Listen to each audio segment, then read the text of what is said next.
हाँ भाई, ब्रिटेन के अंदर सिखों का राज है या मुसलमानों का राज है? सवाल ध्यान से सुन लिया। ब्रिटेन बहुत बड़ा देश है। वो जो भारतीय शख्सियत है, वो जो वहां पे सम्मान पा रही थी ना, ब्रिटेन ने उनसे सम्मान वापस ले लिया। बोला इधर आ जाओ, तुम्हारी चिंटूगिरी ऐसे नहीं निकलेगी, ऐसे निकलेगी। बोले सम्मान भी वापस ले लिया, और बोला अगर ये सम्मान जो तुम्हारे को मिला था इसका कहीं पर भी जिक्र किया तो तुम्हारे को सजा भी मिलेगी। कमाल नहीं हो गया? कमाल। वहां पर भी कह दो ये सिखों ने करवाया। या तो गया सिखों की शिकायत पर ही है, सिखों की शिकायत पर ही होया है। लेकिन ब्रिटेन ने इतना बड़ा एक्शन लिया है ना, तो इसका मतलब तो ब्रिटेन से तो शुरुआत होगी भाई खालसा राज की। अगर वहां पर सिखों की इतनी सुनवाई है, भाई सर्वोच्च सम्मान दिया। और क्या कभी आपने सुना है कोई देश सम्मान देता है? जैसे अपने यहाँ पर किसी को परमवीर चक्र या पद्म विभूषण दे रखे हो, कभी वापिस छीना गया है? नहीं छीना गया ना, लेकिन उनसे छीन लिया। ब्रिटेन में भारतीय समुदाय की दो शख्सियतों से सम्मान छीन लिया गया। यह दोनों शख्सियतें हैं टोरी पियर रामी रेंजर और हिंदू काउंसिल यूके प्रबंधक न्यासी अनिल भनोट। बोले भाई तुम सम्मान दे दो, तुम सम्मान के लायक नहीं हो जब तुम्हारे को बोला है। अब चक्कर क्या है, ये बोल रहे हैं भाई भारत विरोधी ताकतों की शिकायत पर एक्शन होया है। भारत विरोधी ताकतों की शिकायत पर। क्या ब्रिटेन को आप इतना अनपढ़ देश समझते हो कि वो ऐसे ही सम्मान वापस ले लेगी? किसी से ऐसे ही सम्मान ले लेगी? अब गलती सुन लो चिंटू, जो गलती तुम यहां करते हो ना, उन्होंने भी चिंटूगिरी कर दी।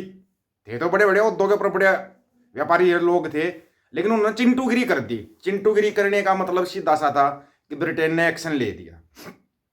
ब्रिटेन में भारतीय समुदाय की दो शख्सियतों से सम्मान छीन लिया गया है। ये दोनों शख्सियतें टोरी पियर रामी रेंजर और हिंदू काउंसिल यूके के प्रबंधक न्यासी अनिल भनोट। रेंजर को Commander of the Order of the British Empire का सम्मान मिला हुआ था। छोटा सम्मान नहीं है, आप पता कर लेना आप ब्रिटेन के अंदर। वहीं अनिल भनोट को ऑफिसर ऑफ द ऑर्डर का सम्मान हासिल था। इस बात की घोषणा लंदन गजट में की गई है।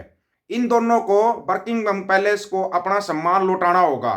जहां पे प्रिंस रहता है वही होगा ना बर्किंघम पैलेस, तो उसी को बोलते हैं शायद।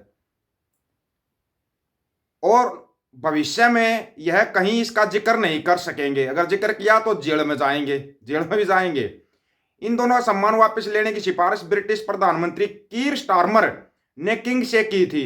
जहां भनोट पर 2021 में बांग्लादेशी हिंदुओं पर हिंसा के खिलाफ ट्वीट करने को लेकर यह एक्शन हुआ, वही रेंजर के खिलाफ सिख फॉर जस्टिस ने शिकायत की थी।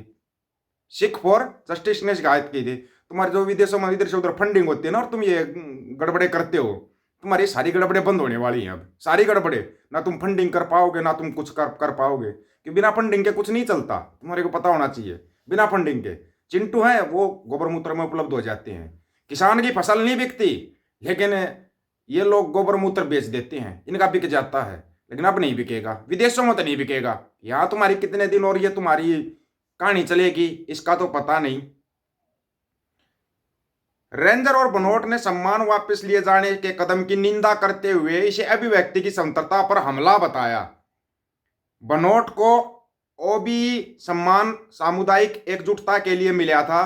टाइम्स ऑफ इंडिया के मुताबिक बनोट ने बताया कि कमेटी ने उनसे जनवरी में संपर्क किया था, तब उन्हें लगा था कि सब ठीक हो जाएगा, लेकिन ऐसा हुआ नहीं। बनोट के मुताबिक उनके खिलाफ इस्लामोफोबिया का आरोप है। इस्लामोफोबिया समझते हो ना? ये मुसलमानों के बारे में नाप शनाप बकना, ये करना, ये जो चिंटूगिरी यहाँ चिंटीगिरी करते रहते ना, ये करना, इसको इस्लामोफोबिया बोलते हैं। यहाँ पर भी है हिंदू मुसलमान फोबिया, हिंदू सिख फोबिया है। यह शिकायत साल 2021 की उन ट्वीट्स को लेकर है जो उन्होंने बांग्लादेश में हिंदुओं के खिलाफ हिंसा के बारे में की थी। फाइव पिलर्स वेबसाइट ने इस ट्वीट के बारे में इंस्टीट्यूट ऑफ चार्टर्ड अकाउंटेंट और चैरिटी कमीशन दोनों में शिकायत की थी। वहीं रेंजर को 2016 में ब्रिटिश व्यवसाय और सामुदायिक सेवा के लिए सीबीई से सम्मानित किया गया था। उन्होंने कहा मुझे सीबीई की परवाह नहीं, लेकिन मुझे लगता है कि बोलने की स्वतंत्रता को कम कर दिया गया है। वह लोग गलत लोगों को पुरस्कृत कर रहे हैं। रेंजर फैसले की न्यायिक समीक्षा कराने और यूरोपीय मानवाधिकार अदालत में ले जाने की योजना बना रहे हैं। लेके जाना एक बार, फिर असर देखना उसका कहां तक है। इंडिया तक जड़ आएगी, इंडिया तक। उनके खिलाफ शिकायतों में अमेरिका स्थित संगठन सिख फॉर जस्टिस की शिकायत, एसएफजे ही बोलते हैं ना उसको, सिख फॉर जस्टिस को, एसएफजे। किसका संगठन है वो? यहां पर तो उस पर बैन है, यहां तो कुछ नहीं कर सकता। ब्रिटेन में कैसे एक्शन हो गया? शिकायत भी शामिल है जो भारत में प्रतिबंधित है। एक टिप्पणी उनके द्वारा पीएम मोदी का बचाव करने और BBC documentary India the Modi question को चुनौती देने के बारे में थी। एक अन्य शिकायत साउथ हॉल गुरुद्वारे के ट्रस्टी के संबंध में उनके द्वारा किए गए एक ट्वीट के बारे में थी। लॉर्ड रेंजर के एक प्रवक्ता ने कहा कि उन्होंने कोई अपराध नहीं किया और न ही कोई कानून तोड़ा। यह एक दुखद अभियोग है। अब पता है इस दुखद अभियोग को, इसका या कुछ भी को, तुम्हारे से सम्मान क्यों लिया गया?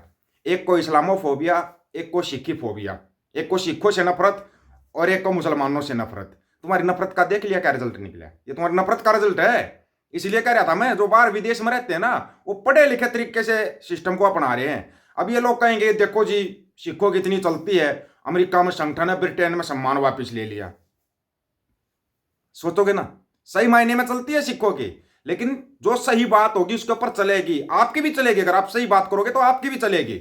लेकिन तुम तो चिंटूगिरी से बाहर नहीं आ सकते। तुम गोबर मूत्र में खुश रहते हो, तुम्हारे को इन चीजों से मतलब ही नहीं। कोई लंका लगी पड़ी है लेकिन तुम्हारे को दिखाई नहीं दे रही। समस्या ये है, तुम जैसे कुछ देखने की सोचते भी हो ना तुम कुछ देखने की, तो फलानी मस्जिद के नीचे मंदिर मिल गया, फलानी मस्जिद के नीचे शिवलिंग मिल गया, बस तुम खुश, तुम खुश। ये देखो पाकिस्तान बर्बाद हो गया, बांग्लादेश में हिंदुओं पर अत्याचार हो रहा है, हिंदू खतरे में। ना कोई हिंदू खतरे में है और ना ही संविधान खतरे में है। इन लोगों की कुर्सियां खतरे में है। बीजेपी की कुर्सी खतरे में, हिंदू खतरे में, कांग्रेस की कुर्सी खतरे में, संविधान खतरे में। ये चीज आपको समझनी पड़ेगी, समझनी पड़ेगी ये चीज आपको। राज और खाज खुद का ही होता है, तभी अच्छा रहता है। इस चीज का याद रखना। यार हरियाणा का एक पुराना मुख्यमंत्री वो बोल लग रहा है, बोला राज और खाज खुद का होना चाहिए। तो खुद का होना चाहिए, लेकिन वो होगा कैसे? आप लोगों को उलझा देते, चलो वहां आंदोलन करेंगे, चलो वहां आंदोलन करेंगे। एक जगह पे टिक नहीं सकते क्या आप लोग? टिक नहीं सकते क्या एक जगह पे? सबसे पहले अपना संयुक्त पंजाब एक करो, सबसे पहले, बाद में आंदोलन करने की सोचना। दिल्ली जाओगे, इतना प्रदूषण है दिल्ली में, क्या करोगे दिल्ली जाके? चंडीगढ़ जाओ ना, चंडीगढ़ जाओ या पंजाब वाले जाओ भगवंत मान के पास, और हरियाणा वाले जाओ नायब सैनी के पास, किसान नेता जाओ, दिखा करवाओ फैसला। पहले स्टेटों में तो फैसला करवा दो पहले। अगर तुम इतने बड़े नेता हो, तुम डायरेक्ट टारगेट बना देते हो दिल्ली की तरफ। हम ये नहीं कह रहे कोई चीज गलत है, ये गलत नहीं ना, हम इसको कहते हैं हम इसका विरोध कर रहे हैं, लेकिन किसान नेताओं से निवेदन है कृपया करके आप अपने अपने राज्य में करवाओ पहले। ये है ना बुजुर्ग, 8 दिसंबर से लेकर 11 दिसंबर तक विशेष तौर पर हरियाणा, पंजाब, उत्तर प्रदेश, राजस्थान, ये एरिया थोड़ा सावधान रहना, बुजुर्गों का और बच्चों का ख्याल रखना। 8 दिसंबर से 11 दिसंबर तक हाई अलर्ट पर रह जाना, बच्चे और बुजुर्गों के लिए स्पेशली बता दिया आपको। बचाव कर लेना, नहीं तो टपकने की पता नहीं कितनी न्यूज आएंगे, फलाना बुजुर्ग भी गया, वो बच्चा गया, वो बुजुर्ग गया, वो बच्चा गया। मौसम बदली होने वाला है और जबरदस्त तरीके से बदली होगा। एक ऐसा अलर्ट जारी किया है, ये मौसम विभाग ने अलर्ट जारी किया, और गलत नहीं है, ये गलत नहीं है, एकदम से पलटी हो रहा है मौसम। इन चीजों का ध्यान रखो, ध्यान रखो इन चीजों का। और ये चिंटूगिरी छोड़ दो। अगर वो इतने बड़ा बड़ा सम्मान था उनके पास, वो चिंटूगिरी नहीं करते तो ब्रिटेन क्यों सम्मान वापस लेता, क्यों सम्मान वापस लेता? और उन्होंने सिख फॉर जस्टिस पढ़े लिखे तरीके से कार्रवाई कर दी इनके ऊपर, पढ़े लिखे तरीके से। ऐसे नहीं कि कोई आंदोलन कर दिया या कोई धरना प्रदर्शन लगा दिया, नहीं, लेकिन देख लो एक शिकायत पर सम्मान वापस हो गया। और ये सबसे बड़ा वो होता है, मतलब कि मौत से ही बुरी सजा होती है किसी का जब सम्मान वापस लिया जाता है। इसके बारे में पढ़ा लिखा ही समझ सकता है। आप लोगों की क्या राय, इसके बारे में अपनी राय रखना, आपकी राय का इंतजार रहेगा दोस्तों। आपकी राय बहुत महत्वपूर्ण है। सभी साथियों को राम राम, नमस्कार, आदाब, सत श्री अकाल। वीडियो को ज्यादा से ज्यादा शेयर, चैनल को सब्सक्राइब और बेल आइकन को जरूर दबाना दोस्तों। ऑफिशियल दीपक वजी यूट्यूब चैनल, बात हक और सच की करेंगे, हक सच की बात हम करेंगे। वीडियो को शेयर करने की जिम्मेवारी आप लोगों की। गज के आखो वाहेगुरु जी का खालसा, वाहेगुरु जी की फतेह।